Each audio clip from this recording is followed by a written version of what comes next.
ये कहानी मेरे दादाजी ने मुझे सुनाई थी और वे कहते थे कि ये उनके गांव की सच्ची घटना है। उनका गांव जंगल के किनारे बसा था, जहां शाम ढलते ही गहरा सन्नाटा छा जाता था।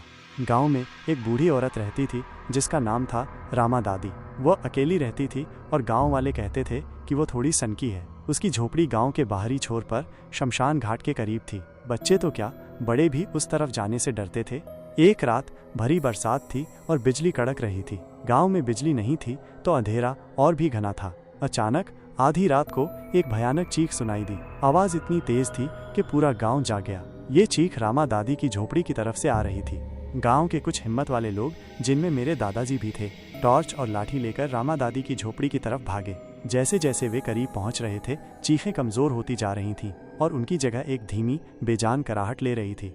जब वे झोपड़ी पर पहुंचे तो दरवाजा खुला था। अंदर से सड़ी हुई नम मिट्टी और कुछ अजीब सी मीठी गंध आ रही थी। टॉर्च की रोशनी में उन्होंने देखा कि झोपड़ी के बीच में रामा दादी जमीन पर पड़ी थी। उनकी आंखें खुली थीं और उनमें एक अनजाना खौफ था। उनके चेहरे पर खून के कुछ निशान थे, जैसे किसी ने नाखूनों से खरोंचा हो। लेकिन सबसे अजीब बात यह थी कि उनके गले पर एक गहरा काला निशान था, जैसे किसी ने उन्हें कसकर दबाया हो। गाँव वालों ने उन्हें उठाने की कोशिश की, लेकिन उनके शरीर में कोई जान नहीं थी। रामा दादी मर चुकी थी। पर असली डर तो तब शुरू हुआ जब एक गांव वाले ने जमीन पर देखा। रामा दादी के शरीर के पास गीली मिट्टी पर एक अजीब निशान बना हुआ था। वो किसी पैर का निशान नहीं था, बल्कि एक लंबे पतले टेढ़े पंजे का निशान था, जो किसी जानवर का नहीं लग रहा था। अगले दिन रामा दादी का अंतिम संस्कार किया गया। गांव वालों ने उस निशान को मिटाने की बहुत कोशिश की, लेकिन बारिश के बावजूद वो निशान वैसा का वैसा ही बना रहा। कुछ दिनों बाद रात के समय फिर से चीखें सुनाई देने लगी। इस बार आवाज गांव के दूसरे छोर से आ रही थी।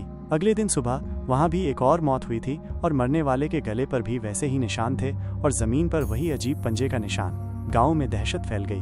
लोग रात में अपने घरों के दरवाजे और खिड़कियां बंद करके रखते थे। कोई नहीं जानता था कि ये कौन सी चीज थी जो रातों को बाहर निकलती थी और लोगों को मार डालती थी। गांव के बड़े बुजुर्ग कहते थे कि ये जंगल की कोई बुरी आत्मा है जिसे किसी ने जगा दिया है। ये सिलसिला कई हफ्तों तक चला।